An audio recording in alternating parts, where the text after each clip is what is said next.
great start, which begged the question: was it really going to happen? Yeah. But experience told in the end, quality team, and the best team out of both semi-finals has gone through in Real Madrid. It's going to be a great final, but it was on the edge for a little while, Daniel. Yes, there was, and I think the important part for Real Madrid was after all that emotion from Atletico Madrid just kind of settled down. After the game settled down and Real Madrid dedicated themselves to play, then you take the individual play of Karim Benzema and the individual talent of Real Madrid, which we have said all along is superior to that of Atletico Madrid. One individual play broke it open for Real Madrid, and after that, it was done. As much as Atletico Madrid pushed and created some chances and created some opportunities, we never really got the sense that they were going to be able to score 5 goals against Real Madrid. Yeah, after that initial surge and once it settled down, I was glad that Isco scored. I thought Isco was, for Real Madrid, the best player in the first half. And as soon as that goal went in, then we saw the calmness and the coolness and the quality of Real Madrid from there till the end of the game. The one thing that I would suggest about Real Madrid in the second half is that if you compare and contrast how Juventus closed the game out yesterday as to the way that Real Madrid closed the game out today, Juventus did not suffer defensively. Whereas Real Madrid, if it's not for a couple of saves by Keylor Navas and a couple of missed clear opportunities by Kevin Gameiro, maybe we're having a different conversation. Real Madrid, even when they were calm, even when they had the ball, they still gave up chances. That's a cause for concern. Your mate walked a fine line again, Ramos. Yeah. Well, he got a yellow, and the fact that it was 2-0 when he got the yellow, you're like, this is a guy who has shown before that he can lose it. But even he, after they got that goal, calmed down, was all smiles, and never... That's not the answer I was looking for. Listen, he made one challenge on Griezmann, and you have to say he got it absolutely spot on. He won the ball. So he did well. He kept himself out of trouble. Is he going to stay in the park for 90 minutes, maybe plus extra time in the final? It'll depend how the game's going. If things are going great for Madrid, then he's good. Well, he's fine. What are you rooting for? If they're up against it, this is a guy that can lose it. We know what he's...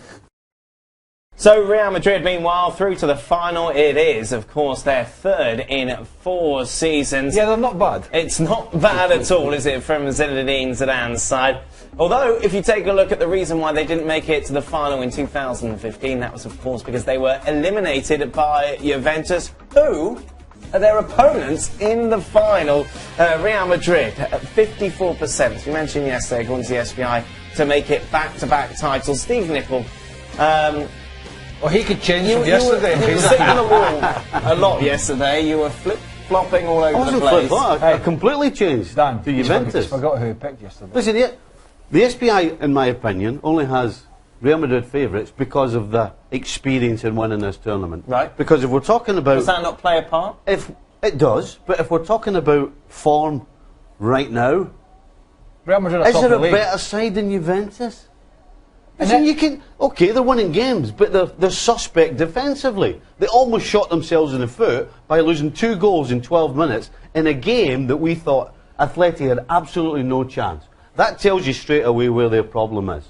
And we've just sat and watched Juventus in the last couple of rounds giving Barcelona nothing, and the same in the last one. So...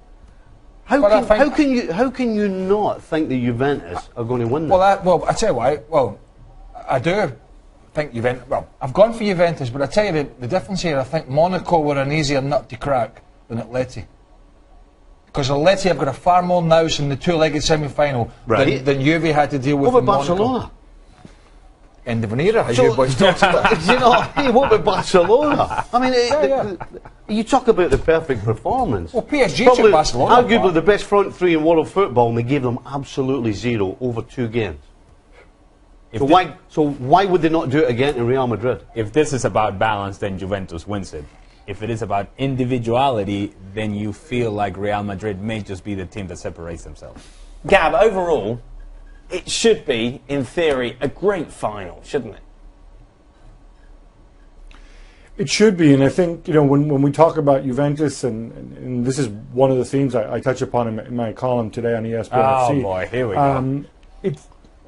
It's cross promotion, baby. No, it's simply the fact that you don't quite know how Juventus are going to line up. It's been Allegri's strength thus far. You know, does he go out there and play the three center backs and try to bolt them down? Does he go for the jugular with the 5-star and maybe take more chances? I think this is what makes it so difficult to call and even to handicap this, because you simply don't know what he's going to do, what formation, and indeed what personnel he's going to put out there. Should be good. Well, I've only waited a few days to talk about it before the final. We'll keep our powder dry. Plenty of time then to look ahead to a final which could see Real Madrid make history. They are looking, of course, to be the first side ever to defend their Champions League title.